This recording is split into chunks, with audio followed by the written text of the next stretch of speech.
Hello hello hello hello. তো আবার থেকে আমরা চলে এসেছি একটা নতুন ভিডিও নিয়ে। তো সবাই কেমন আছো? আশা করি তোমরা সবাই ভালোই আছো। তো মমস পান্ডা কিচেনের তরফ থেকে আমরা আবার চলে এসেছি। তো চলো আজকে কি বানাচ্ছে মা জানি না, আজ তো সানডে আছে, তো কিছু মনে হয় স্পেশালি হবে।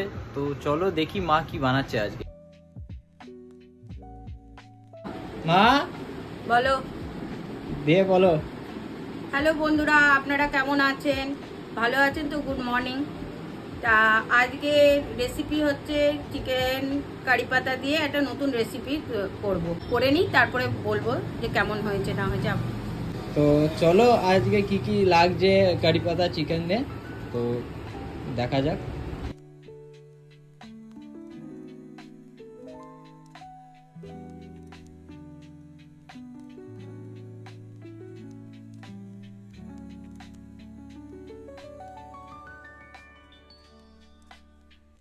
তো চলো মা রান্না স্টার্ট করে দিয়েছে, চলো দেখি এবার।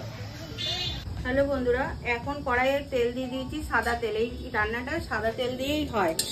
এইটার মধ্যে দিয়ে দেবো আদা, রসুন,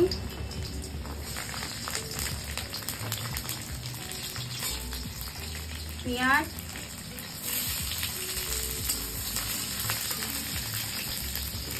কিছুটা কাজু,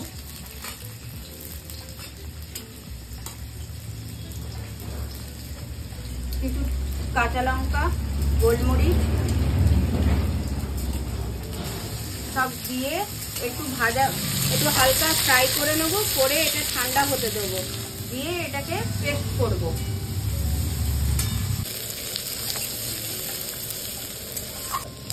এটা ভাজতে ভাজতে এটা যতক্ষণ লাল হচ্ছে তো হোক, তারপরে ততক্ষণ আমি টমেটোটাকে পিউরি করে নিই। পিউরি করার পর তারপরে এইটা পেস্ট করব।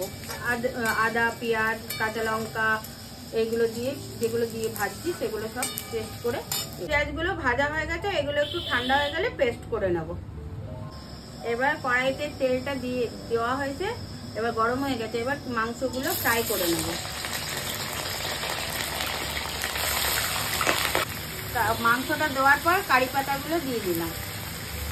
কারি পাতাগুলো দেওয়ার পর অল্প নুন দেব, হালকা নুন দিয়ে দেব। হালকা নুন দিয়ে এবার এটাকে ভালো করে ঢাকা দিয়ে ভাজবো মিনিট 10-20।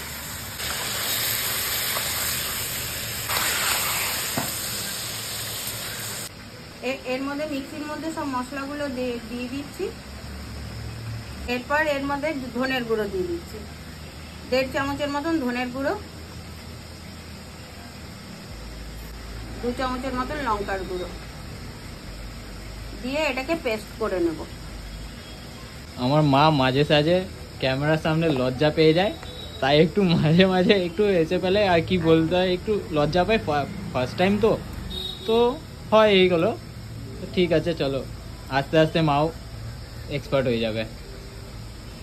ভাজা মাংসটার মধ্যে এবার পেঁয়াজ, আদা, রসুন, কাজু যেগুলো পেস্ট করেছি, ধনে, শুকনো লঙ্কা এগুলো সব দিয়ে পেস্ট করা মশলাটা মাংসটার মধ্যে দিয়ে দিই।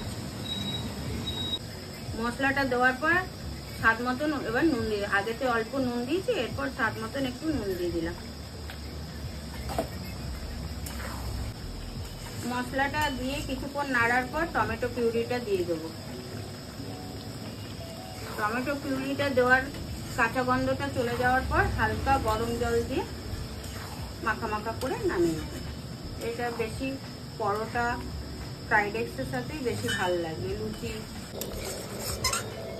তারপরে মাংস তো হয়ে গেছে, এবার একটা কষা মাংস খেয়ে দেখ কিরকম হয়েছে, খেয়ে বল কেমন হয়েছে। গন্ধ তো মা দারুণ আসছে, দাও টেস্টটা করেই দেখি। হ্যাঁ দেখ। তো চলো বন্ধুরা টেস্ট করে দেখি কেমন হয়েছে।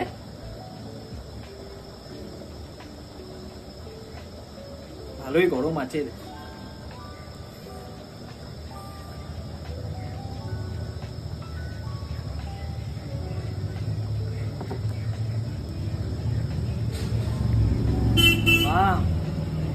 দারুণ হয়েছে টেস্ট, 10/10 কিন্তু। তো বন্ধুরা তোমরাও ঘরের মধ্যে বানাও, আর টেস্ট করে দেখো কেমন হয়েছে, আর কমেন্টে জানিয়ে দিও রেসিপিটা কেমন লাগলো তোমাদেরকে। তো এখনো হয়নি, তো হয়ে যাক চিকেনটা, তারপরে দেখাচ্ছি ফিনিশিং টাচটা। জল অল্প করে ঢেলে হালকা ফুটিয়ে নেব, নিয়ে নামিয়ে দেবেন। কেউ পারলে গরম মশলা দিলেও দিতে পারেন, আর না দিলেও চলবে। তো বন্ধুরা, কারি পাতা চিকেনের রেসিপি রেডি হয়ে গেছে। তো তোমরাও বাড়িতে বানাও আর টেস্ট করে জানাবে কেমন কি হয়েছে, ঠিক আছে? তো আর চ্যানেলটাকে লাইক, শেয়ার, সাবস্ক্রাইব আর কমেন্ট করে দেবে।